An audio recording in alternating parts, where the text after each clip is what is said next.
New LGBTQ plus Black-led shelter for African refugees coming to Toronto.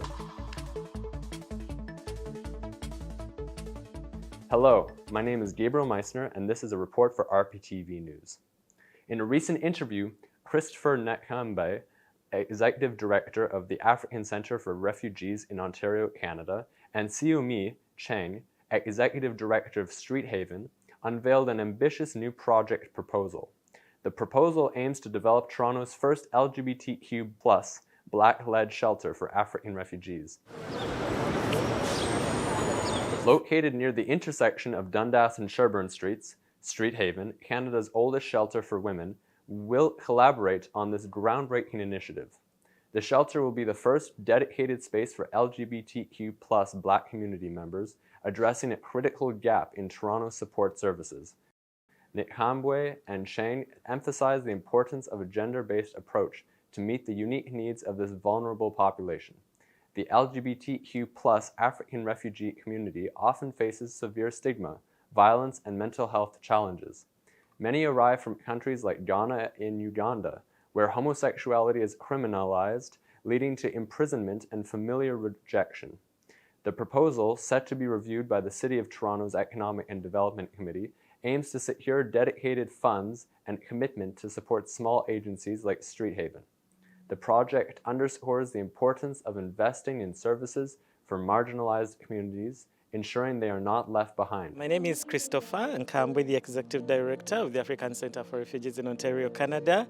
Here with me, I have our partner, Siu Mee, the Executive Director of Street Haven. Right now, we are working on a project. It is a big one of introducing the very first LGBTQ Black-led shelter.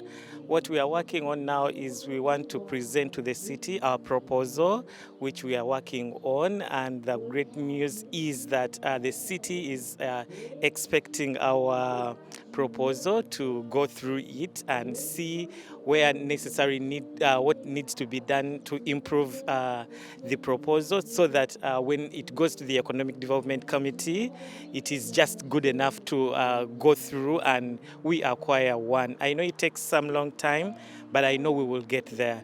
And I would really, really want to thank Siu Mee for the amazing work that she's doing to support the African Centre for Refugees, and to thank her for the time she's spending with us, and also thank the time that we met since last year during the crisis until now, that we are still strong partners with Siu Mee. Yeah. Sure, yeah.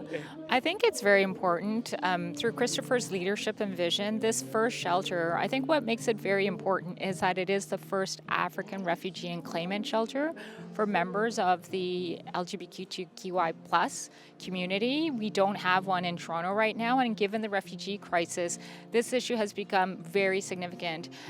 Christopher didn't share his statistics, and I will share it on his behalf, but 1 year ago, he told me that he had 1,500 clients in his center. He now has 3,500 clients, and every month that continues to grow by hundreds of individuals.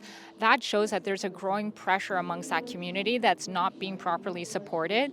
There are definitely concerns about safety, about stigma, about mental health and trauma, and that's why a special shelter like this is required for that community and that population.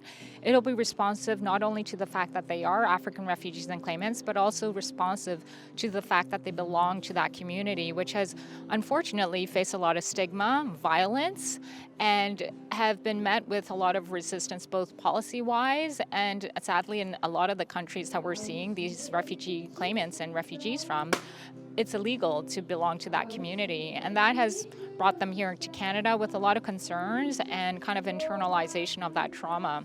This center and this refugee shelter that Chris wants to develop in partnership with us, because we will be helping the ACR with how to operate it. As you know, we have operated Canada's oldest women's shelter. We have deep experience in operating shelters with a very inclusive and trauma-informed way. In terms of what's happening with the refugee crisis, and Chris, you have even more words to say on this, we continue to see homeless and shelterless women coming to our doors, including members of that community. They often come with very little supports. Many of them actually don't even have a meal, and oftentimes, even though we cannot offer them a bed because there's no movement right now in the shelter system, we are able to at least offer them a meal. I think one thing that's really concerned me is that there's really not a lot of supports for even these refugees who are shelterless and homeless to even feed themselves. And that's a basic human right that really is a responsibility of the City of Toronto, as well as all levels of government.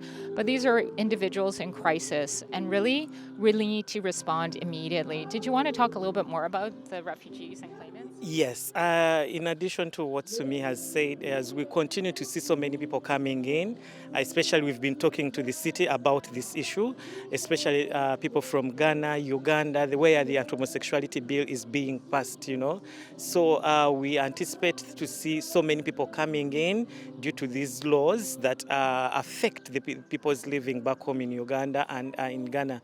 Once you are caught being gay or what, you are liable to a 10 years imprisonment. You are liable to being sacked from your job. You are liable to being evicted from your home. You are denied by your families. So people want to leave these countries to come to Canada for a safe environment.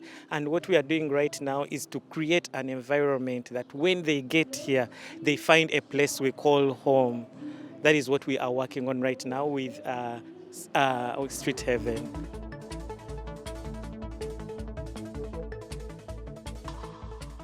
What we are on right now is to see that the city approves our project, and once it is approved, it is very, very critical that these people who are coming in will not live on the streets like it happened last time. So we want to beat the homelessness crisis, and we don't want to see any more people sleeping on the streets. That is what we are speaking to the city. We tell them that once you approve an LGBTQ-led shelter, you will not see these people stranded on the streets. They will first of all get a warm welcome right from the time they get here until we take them through their immigration processes. So that is an environment that we really want. Like I said, we are creating a home after home.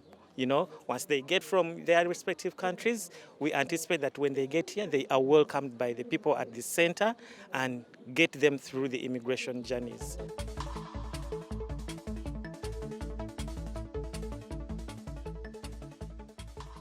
We've seen that LGBTQ refugees and other people have been taken to shelter programs. And I know the churches where others have been taken is not the best place for them to be, but we are working with the city to see that we open up the shelter that we are talking about, such that we don't see any more other, people sleeping on the streets. I see right now, if you have been at the Peter Street 129, we happened to pass by yesterday, and we spoke to them and let them know that, we are working on that. And others, since I work in a shelter, we've been able to get their Smith numbers, and we just give them a temporary beds in the shelters. So by the time we get to the shelter, that means that we are doing a lot of work behind. And when we get the shelter, that means that we are good to go. We know what to do. We know how to serve them. And we are people with lived experiences who are doing the work to support the LGBTQ refugees. Yep. Thank you, Chris. So I think that's a great question. We must acknowledge that the city has taken leaps and bounds in terms of really trying to make a movement on the housing and the refugee crisis and the shelter and homelessness crisis. The 10-year strategy for shelters, the 10-year strategy or the long-term strategy for housing are huge steps forward that the city is making a true commitment to trying to substantively deal with this long-term issue and actually recognizing it's going to be a long-term issue, because we know that the refugee issue is not going to abate. We are going to continue to see more refugees and claimants coming into Canada. We know that. I think what worries me against this backdrop is that we mustn't forget that services for women and members of the 2S LGBTQI+ community are very important, and I'm concerned that there may be a marginalization because small agencies like ourselves may get left behind as they build these large supportive housing complexes and other affordable housing complexes.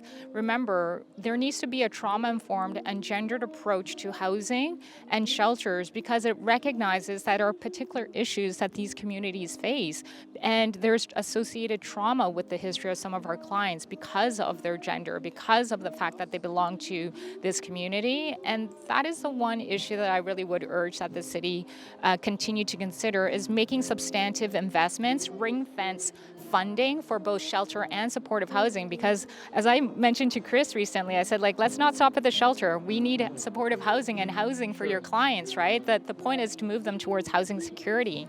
And that's kind of where the future we all need to go. You know, our friends and partners who support very vulnerable communities are not seeing that equal investment, and we need to urge City Council, to urge City of Toronto, that we need to ring fence and ensure that there are dedicated funds and that there's a dedicated commitment to helping small agencies such as ourselves to be able to move towards housing development. We have huge ambitions here at Street Haven. If you look at our property, it's huge. We want to build housing. We can build housing. We could, in fact, build 60 new housing units if we were just given investments to do that within the next 2 years.